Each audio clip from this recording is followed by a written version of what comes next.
السلام علیکم ناظرین، آج ہم حاضر ہوئے ہیں نئی ویڈیو کے ساتھ۔ پچھلی ویڈیو میں ہم نے لیسن 5 پڑھایا تھا۔ آج انشاءاللہ ہم جو ہے لیسن 6 کی پریکٹس کریں گے۔ جس طریقے سے ہم نے lesson 1، lesson 2، lesson 3، lesson 4، lesson 5 پڑھا ہے، اس کے قواعد پڑھے ہیں، اس کے مخارج کو ہم نے پڑھا ہے، بالکل اسی طریقے سے ہم نے جو ہے لیسن 6 کے مخارج اور قواعد بھی پڑھنے ہیں۔ یعنی اس تختی کو پڑھنے کے لیے کچھ ہدایت کی ضرورت ہوتی ہے، سمجھنے کی، تو وہ اس تختی کے اندر سمجھایا جائے گا کہ اس تختی کو پڑھنا کیسے ہے۔ تو میں اب آپ کو بتاؤں گا اس تختی کو کس طرح سے پڑھنا ہے اور ان حروفوں کا نام کیا ہے، ان کو کس طرح سے پڑھیں گے۔ سب سے پہلے بات کرتے ہیں اس علامت کی۔ یہ آپ دیکھ سکتے ہیں، یہ علامت چھوٹی سی جو بنی ہوئی ہے، یا میں آپ کو بڑی کر کے بھی بتا دیتا ہوں۔ یہ علامت جو ہے اس کو جزم کہتے ہیں، اس کا نام ہے جزم۔ جس حرف پر جزم ہو اسے ساکن کہتے ہیں۔ سب سے پہلی بات ہمیں یہ سمجھنی ہے کہ اس علامت کو جزم کہتے ہیں، اور جزم جس حرف پر ہوتی ہے اسے ساکن کہتے ہیں۔ آگے بتا رہے ہیں ساکن حرف کو اپنے سے پہلے والے حرف سے ملا کر پڑھا جاتا ہے۔ اب سمپل سی بات ہے، یہ جزم جو ہے جس حرف پر یہ لگ جاتی ہے وہ حرف ساکن ہو جاتا ہے۔ جیسے یہ جزم واو پر لگی تو واو جو ہے ساکن ہو گیا۔ تو واو ساکن ہوا تو واو کو ہم کس طرح سے پڑھیں گے؟ واو کو پڑھیں گے ہم اس طرح سے کہ با کو جو ہے واو سے ملا کر پڑھیں گے۔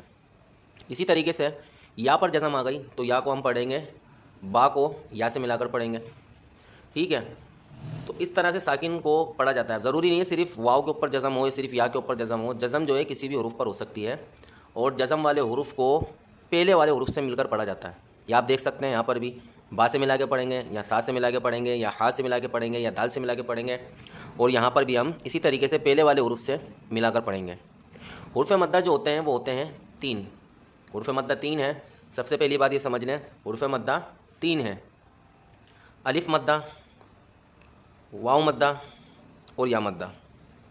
حروف مدہ 3 ہوتے ہیں: الف، واو، یا۔ یا آخر کے اندر میں آپ کو بتاؤں گا حروف مدہ کتنے ہیں اور کون کون سے ہیں، لکھ کر یہ ذہن میں رکھیں کہ حروف مدہ 3 ہوتے ہیں: الف، واو اور یا۔ اب حروف مدہ کی ہم پہچان کس طرح سے کریں؟ بھائی ہمیں پتہ کیسے چلے گا یہ حروف مدہ ہیں؟ بعض دفعہ یہ حروف جو ہے قرآن پاک میں بھی آئیں گے، تو وہاں پر بھی ہمیں کس طرح سے پہچان ہوگی کہ حروف مدہ ہیں اور حروف مستعلیہ ہیں، حرکات ہے، تنوین ہے۔ تو یہ ہمیں اس صورت میں یاد ہوگا جب ہم اس کو ذہن میں رکھیں گے۔ حروف مستعلیہ کو یاد کر لیں، حرکات کو آپ ذہن میں بٹھا لیں، تنوین کو ذہن میں بٹھا لیں، پھر حروف مدہ کو ذہن میں بٹھا لیں، تو جب بھی آپ پھر قرآن پاک پڑھیں گے تو پھر ایٹومیٹک جو ہے آپ کے حروف دماغ میں آتے چلے جائیں گے اور آپ کو پہچان حروفوں کی ہو جائے گی۔ تو الف سے پہلے اگر زبر ہو تو الف مدہ ہوگا، بس یہ ذہن میں رکھیں، الف سے پہلے زبر ہو تو الف مدہ ہوگا۔ واو ساکن سے پہلے، یہ دیکھیں جزم آ گیا، اور جزم جس حروف پر ہو وہ ساکن ہوتا ہے، یہ واو ساکن ہے۔ واو ساکن سے پہلے پیش ہو تو واو مدہ ہوگا، ہمیں صرف پیش کو دیکھنا ہے، با کو نہیں دیکھنا۔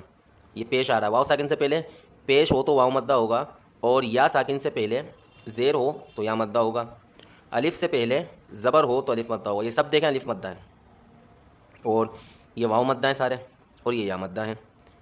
سمپل سی بات کیا بتائیے، الف سے پہلے زبر ہو تو الف مدہ ہوگا، واو ساکن سے پہلے پیش ہو تو واو مدہ ہوگا، یا ساکن سے پہلے زیر ہو تو یا مدہ ہوگا۔ اب حروف مدہ کو ایک الف 2 حرکات کے برابر کھینچ کر پڑھیں گے۔ جی ہاں، اس کو ہمیں کھینچ کر پڑھنا ہے۔ کتنا کھینچنا ہے اس کو؟ ایک الف اس طرح سے کھینچنا ہے، اگر مٹھی ہم بند کریں، مٹھی بند کرنے کے بعد حروف پڑھیں اور ایک انگلی ہماری کھڑی ہو جائے اس طرح سے، یہ دیکھیں ب الف زبر ب، اتنا کھینچنا ہے۔ تو حروف مدہ کو ایک الف 2 حرکات کے برابر کھینچ کے پڑھیں گے۔ چلیں اب اس تختی کا آغاز کرتے ہیں پڑھنے کے انداز سے، کس طرح سے اس کو پڑھیں گے، تو آپ نہایت ہی توجہ کے ساتھ سماعت بھی فرمائیں اور دہرائیں بھی۔ بسم اللہ الرحمن الرحیم۔ با الف زبر ب، با واو پیش بو، با یا زیر بی، ب بو بی۔ تا الف زبر تا، تا واو پیش تو، تا یا زیر تی، تا تو تی۔ ثا الف زبر ثا، ثا واو پیش ثو، ثا یا زیر سی، ثا ثو سی۔ اب یہ دیکھیں ہم نے ثا کو نرمی سے پڑھا ہے، سین کی آواز اس کے اندر نہیں آنی چاہیے، خیال رکھنا ہے اس کا، سین کی آواز نہیں آنی چاہیے، سا ہی پڑھنا ہے۔ زبان کا سرا اوپر کی دانتوں کے اندرونی کنارے پہ لگائیں گے تو آرام سے سا ادا ہو جائے گا۔ جیم الف زبر ج، جیم واو پیش جو، جیم یا زیر جی، ج جو جی۔ ح الف زبر ح، ح واو پیش حو، ح یا زیر حی، ح حو حی، اس کو ہا پڑھنا ہے، ہا نہیں پڑھنا. یہ میں نے پچھلی ویڈیو میں بتایا تھا ہا اور ہا میں کیا فرق ہوتا ہے.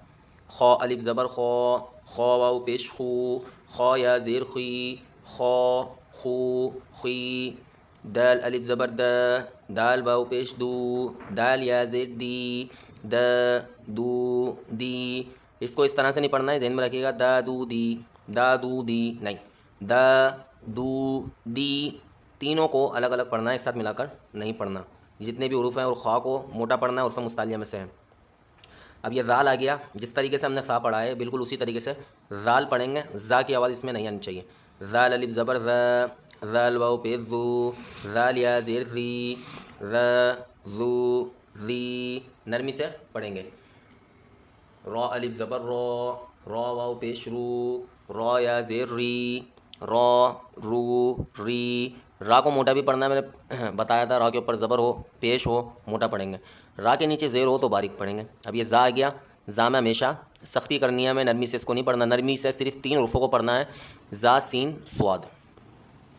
زا الف زبر ز، زا واو پیش زو، زا یا زیر زی، ز زو زی. سین الف زبر س، سین واو پیش سو، سین یا زیر سی، س سو سی. شین الف زبر ش، شین واو پیش شو، شین یا زیر شی، ش شو شی. تو یہ تختی ہماری کمپلیٹ ہوئی. اس کو اس طرح سے پڑھیں گے. اگر اس تختی کے متعلق آپ کے ذہن میں کوئی سوال ہو یا کوئی بات آپ کے سمجھ میں نہیں آئی تو آپ کمنٹ کر کے ہم سے معلوم کر سکتے ہیں. جب تک کے لیے اللہ حافظ.